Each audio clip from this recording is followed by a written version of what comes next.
તો દેશનો અને ખાસ તો ઉત્તર ભારતનો આપણે એક રિપોર્ટ બતાવીશું ને જ્યાં જબરદસ્ત અત્યારે વરસાદ થયો છે અને ડબલ પ્રહાર એટલા માટે જ કારણ કે ક્યાંક છે ભારે વરસાદ તો ક્યાંક પૂર જેવી હાલત છે અને આ તમામની વચ્ચે રાજસ્થાનથી જે ચોંકાવનારા દ્રશ્યો સામે આવ્યા છે તે આપણે આ બતાવવા જઈ રહ્યા છે।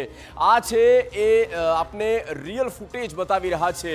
આ ગ્રાફિકના માધ્યમથી આપ જોઈ શકો છો જે રાજસ્થાનમાં આવ્યા, રાજસ્થાનમાં આ જોરદાર બવંડર આવ્યું છે, ધૂળની સુનામી આવી ગઈ હોય તે પ્રકારની સ્થિતિ ત્યાં બની હતી અને તેજ પવનની સાથે ધૂળની ડમરીઓ ઉડી છે।